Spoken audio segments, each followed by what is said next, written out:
wind out of the American West that tumbles in roller coaster fashion is known as a Palauser. A Sahaptin Indian word that sounds poetic, named for the lilt of hills at the far eastern edge of Washington state, one of the most productive wheat growing regions in the world. The skin of that land is lovely, stroked by easy breezes and nourished by soft rains in the spring. But the Palaus is one of those curious places in the West where a weather system can form benign and transform into something ferocious long after it has left the cradle of its creation. On one side is a desert, a high plateau that gets less rain than Phoenix in some years. On the other side are the well-watered forests of Idaho and Montana with cooler air and steady moisture. When caught between the two extremes, the air over the Palaus can be volatile or violent. So it was on the Saturday afternoon of August 20th when atmospheric conditions gave birth to a Palauser that lifted the red dirt of the hills and slammed it into the forests. Not as a gust or an episodic blow, but as a battering ram of forced air. Stirring to life in midday, the wind wrestled the tawny heads of the wheat and tall grass before jumping over the Snake River into Idaho and barreling north into the Nez Perce National Forest, the longtime home of Indians who had saved Lewis and Clark from starvation. The Nez Perce County was open and park-like, with birches, cottonwood, and big pines.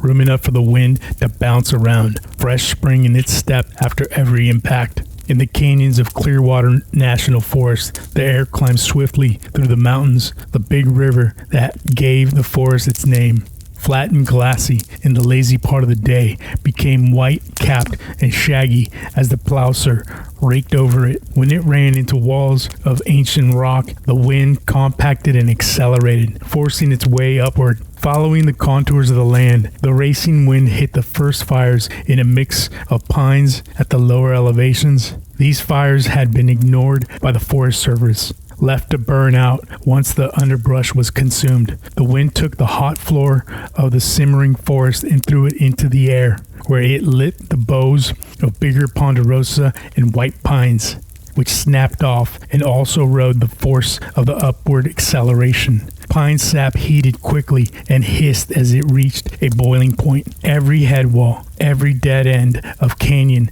every narrow valley served as a chimney, compressing the fire ladder air into funnels of flames. The chain reaction of wildlife had begun. Heating plant material released hydrogen and carbon while drawing in oxygen, and the whole of it was on the run, a weather system of its own. Thus, 3 small blazes in the grass met 6 bigger ones in the lower forest, and then merged with a dozen others before joining 20 or 30 more, until the mass was bundled into a single wall of yellow and orange, moving upward at 50 miles an hour into the crowded zone of Douglas fir, spruce, larch, and into wizened hardwoods and withering cedars next to dried up streams.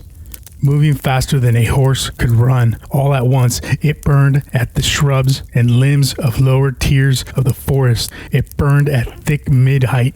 It burned large boughs, which broke away in the storm, huge cones popping in fireballs, and it burned at the crowns, the highest tip of the trees exploding into the air, flying off to light the crowns of other tall trees. The densest part of the forest, between 3,000 and 5,000 feet above sea level, was all ready to burn fiber when the flames moved through it.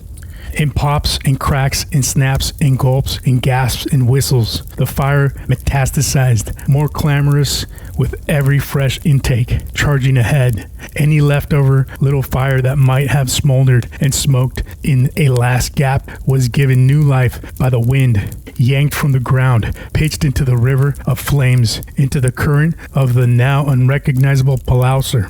Midway through the Clearwater, the wall of flame took over the forest, hundreds of feet high, at least 30 miles wide in some parts, and still gaining strength, still fanning out, consuming oxygen in heaves and picking up intensity as its core temperature rose.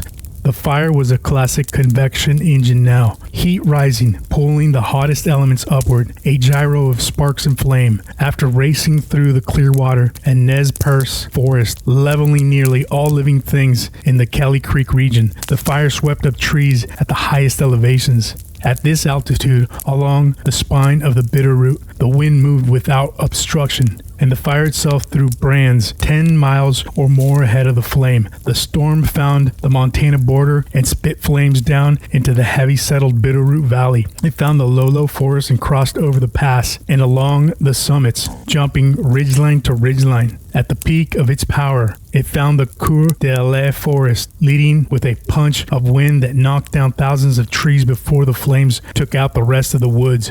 By now, the conscripted air was no longer a pulsar, but a firestorm of hurricane-force winds in excess of 80 miles an hour.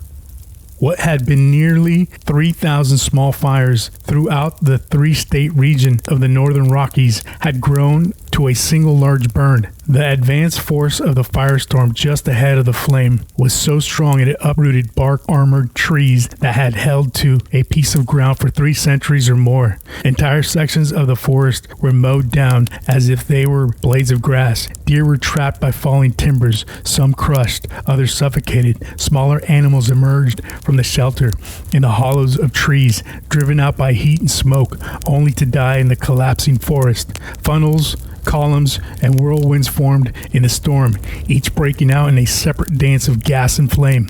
Explosions and the charge of the winds brought a sound that shook every leaf and limb not consumed by the flames. Through the Coeur d'Alene that night, the burn picked up every fire along the ridge, separating Wallace from Avery, every fire in the upper reaches of the St. Joe, every fire downriver. Its only imperative was to find more fuel. It moved west, downstream, towards the towns of St. Mary's and Coeur d'Alene, and close to Spokane, and it moved east up the Bitterroots, towards the Grand Forks and Taft, over the Divide, towards Missoula. It moved northeast into the Cabinet and Penn Oriel Forest, across the Canadian border into British Columbia, and farther still to Glacier National Park and the Blackfeet and Flathead Forest. Firebrands were tossed 10 miles or more, torching the ground ahead of the incendiary waves. As the storm approached a piece of untouched ground, it announced itself with a roar and a light on the horizon and finished with a sea of flames, suffocating the woods. If there was a river in the way, the fire leapt over it. If there was a lake in the way, it rode its own wind to the other side and alighted on the fresh timber. If there was a town in the way, engulfed it without blinking, exploding a barrel of kerosene or a tank of oil, taking tents and timbers, taking shellacked houses and plank sidewalks and cedar shakes churches, all ready to be burned.